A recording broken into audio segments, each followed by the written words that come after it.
कभी अवाम के एहतजाज से या अवाम के निकलने से ना कोई हुकूमत गई है ना आई है। आई तो शायद हो, गई नहीं है कोई। और जिस तरह रातों रात तब्दीली आती है वो आपको इल्म है।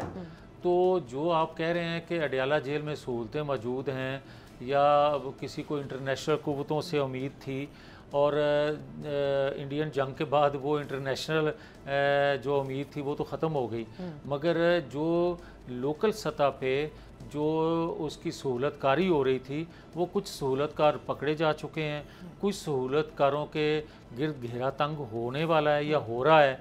तो वो तो चीज़ें नज़र आ रही हैं। अगर सिस्टम ने चलना है, अगर आइन कानून की पासदारी होनी है, अगर पाकिस्तान, जो कि मेरी ख्वाहिश आपकी ख्वाहिश है कि पाकिस्तान तरक्की करे, मजबूत हो, तो फिर आपको उन साजिशों जिन्होंने ये साजिश बुनी थी, जनरल फैज़ हों, जनरल बाजवा हों, इमरान हों, साकिब निसार हो या बंदयाल साहब हों, जिन्होंने अपनी लालच में अपनी इक़्तिदार की तवालत के लिए जो जाल बुना था, जो कप लहराया था काबुल में जाके, उसके जो नुकसानात पाकिस्तान को पहुँचे हैं, उसका आज वक्त आ गया कि सब कुछ कौम को बताया जाए ताकि कौम आगे बढ़ सके।